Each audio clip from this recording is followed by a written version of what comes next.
সুপ্রিয় দর্শক আসসালামু আলাইকুম। নতুন আরও একটি ভিডিওতে আপনাদের সবাইকে ওয়েলকাম জানাচ্ছি। আজকের ভিডিওতে বাঁধাকপি দিয়ে শুকনা গরু মাংস বা গরু মাংসের শুটকি রান্নার রেসিপি শেয়ার করছি।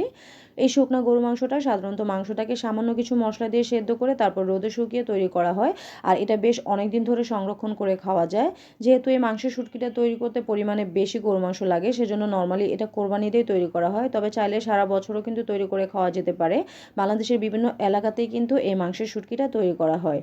তো আমি আজকের রেসিপিটা তৈরি করার জন্য এখানে বেশ কিছু মাংসের শুটকি নিয়েছি, আর শুটকিগুলো দেখতেই পাচ্ছেন অনেকটা শক্ত। সেজন্য আমি এখানে প্রায় 2 কাপের মতো ফুটন্ত গরম পানি দিয়ে এই মাংসগুলোকে প্রায় 2 থেকে 3 ঘন্টার জন্য ভিজিয়ে রাখবো।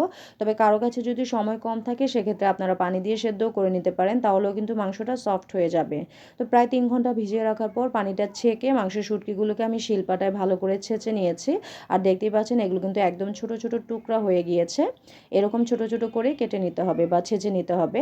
তো এখন এই মাংসটা কিন্তু রান্নার জন্য তৈরি, আর আমি এটা রান্না করার জন্য একটা প্যানে পর্যাপ্ত পরিমাণ তেল দিয়ে দিয়েছি। আমি এখানে হাফ কাপ পরিমাণ তেল গরম করে তারপর এখানে কিছু গরম মশলা দিয়ে দিচ্ছি। আমি এখানে 2 টুকরা তেজপাতা, দারচিনি, লবঙ্গ, এলাচ দিয়ে 30 সেকেন্ড ভেজে নিয়েছি। আর এর সাথে দিয়ে দিচ্ছি হাফ কাপ পরিমাণ পেঁয়াজ কুচি। পেঁয়াজটাকে এখন একটু নরম করে ভেজে নিতে হবে। পেঁয়াজটা নরম করে ভাজা হয়ে গেলে আমি এখানে একটা বড় সাইজের টমেটোকে পাতলা পাতলা করে কেটে রেখেছিলাম, সেই টমেটোটা দিয়ে দিচ্ছি। টমেটোটা দিয়ে আবারও ভালো করে নেড়েচেড়ে টমেটোটা হালকা একটু ভেজে নিব। তবে এখানে কেউ চাইলে টমেটো নাও দিতে পারেন, তবে টমেটো দিলে টেস্টটা ভালো আসবে। টমেটোটা যখন নরম হয়ে আসবে এখানে দিয়ে দিব 2 টেবিল চামচ পরিমাণ রসুন বাটা এবং 2 টেবিল চামচ পরিমাণ আদা বাটা। যেহেতু এটা একটু ভুনা টাইপের হবে সেজন্য এখানে বাটা মশলার পরিমাণটা বেশি দিতে হবে, তাহলে ঝোলটা ঘন হবে। এখন সব মশলাগুলোকে 2 মিনিট ভেজে নেব, এতে করে আদা রসুনের খুবই সুন্দর একটা ফ্লেভার বের হবে। ভাজা হয়ে গিয়েছে, এখন আমি এখানে দিয়ে দিচ্ছি 1 চা চামচ পরিমাণ লবণ।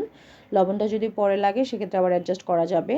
তারপর দিয়ে দিচ্ছি 1 চা চামচ পরিমাণ হলুদের গুঁড়া, 1 চা চামচ পরিমাণ লাল মরিচের গুঁড়া, 1 চা চামচ পরিমাণ ভাজা ধনিয়া এবং 1 চা চামচ পরিমাণ গরম মশলার গুঁড়া। এখন সব মশলাগুলোকে 1-2 মিনিট ভেজে নেব, এতে করে মশলার কালারটা অনেক বেশি সুন্দর আসে। মশলাটা ভাজা হয়ে গেলে এখানে পরিমাণ মতো পানি দিয়ে মশলাটাকে কষিয়ে নিচ্ছি, এতে করে মশলার কাঁচা গন্ধটা চলে যাবে। তো মশলাটা কিন্তু কষানো হয়ে গিয়েছে, মশলার তেলটা ভেসে এসেছে। এখন আমি যে মাংসটাকে ছেঁচে রেখেছিলাম সেটা দিয়ে দিচ্ছি। মাংসটা দিয়ে এখন ভালো করে নেড়ে চেড়ে তারপর কষিয়ে নিতে হবে অনেকটা সময় ধরে, এতে করে মাংসের টেস্টটা অনেক বেশি ভালো আসে। তো এটা আমি বেশ কিছুটা সময় ধরে কষিয়ে নিচ্ছি, আর চুলার আঁচটা মিডিয়াম টু লোতে রেখে বারবার নেড়ে দিতে হবে, তা নাহলে নিচে থেকে লেগে যাবে। এখন এটা যেন নিচে থেকে লেগে না যায় সেজন্য সামান্য একটু পানি দিয়ে একটা ঢাকনা দিয়ে ঢেকে প্রায় 15 থেকে 20 মিনিট আমি কষিয়ে নিয়েছি। এ পর্যায়ে কিন্তু এটা বেশ ভালোভাবে কষানো হয়ে গিয়েছে, দেখতেই পাচ্ছেন তেল বের হয়ে এসেছে। তো এটা কষানো হয়ে গিয়েছে, এখন আমি এই মাংসটা যেন একটু ভালোভাবে সেদ্ধ হয় সেজন্য আমি এখানে পানি অ্যাড করে দিচ্ছি। আমি এখানে প্রায় 2 কাপের মতো ফুটন্ত গরম পানি দিয়ে দিব। এখানে ঠান্ডা পানি না দেওয়াই ভালো, তো আমি এখানে 2 কাপ ফুটন্ত গরম পানি দিয়ে দিচ্ছি। তারপর একটা ঢাকনা দিয়ে ঢেকে এটাকে মিডিয়াম টু লো হিটে জাল করে নিব বেশ কিছু সময়। মোটামুটি 20 থেকে 25 মিনিট জাল করে নিয়েছি, আর মাংসগুলো কিন্তু সেদ্ধ হয়ে গিয়েছে। এখন আমি এই মাংসগুলোর সাথে বাঁধাকপি অ্যাড করে দিব। আর এই রান্নাতে কিন্তু আমি খুব বেশি একটা পরিমাণে বাঁধাকপি নেইনি। অল্প একটু বাঁধাকপিকে একটা গ্রেটার দিয়ে গ্রেট করে ধুয়ে তারপর পানি ঝরিয়ে রেখেছিলাম। এখন এই বাঁধাকপি কুচিগুলো দিয়ে দিচ্ছি। আর এই বাঁধাকপিগুলোকে ভালো করে মাংসের সাথে নেড়েচেড়ে মিশিয়ে নিব।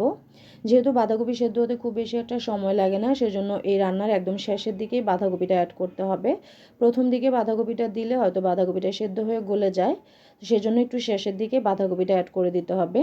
আর এর সাথে আমি 4-5টা আস্ত কাঁচামরিচ দিয়ে দিচ্ছি, এতে করে সুন্দর একটা ফ্লেভার আসে। এখন ভালো করে নেড়েচেড়ে একটা ঢাকনা দিয়ে ঢেকে একদম লো হিটে আমি 10 থেকে 12 মিনিট জাল করে নেব, তাহলে বাঁধাকপিটা সেদ্ধ হয়ে যাবে। আর এখানে কোনো পানি দেওয়ার দরকার নেই, যে পানিটা অবশিষ্ট আছে সেটা দিয়ে বাকি রান্নাটা কমপ্লিট হয়ে যাবে।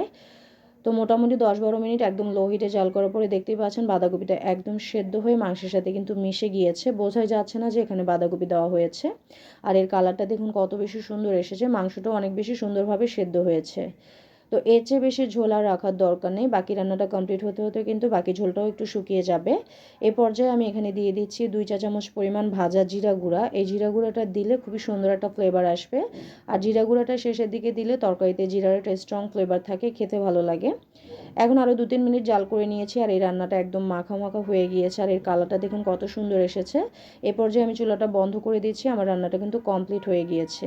তো যাই হোক, আশা করছি আমার আজকের রেসিপিটি আপনাদের কাছে ভালো লেগেছে। যদি ভালো লাগে তাহলে ভিডিওটিতে একটা লাইক, কমেন্ট এবং শেয়ার করবেন। সবাই ভালো থাকবেন, সুস্থ থাকবেন।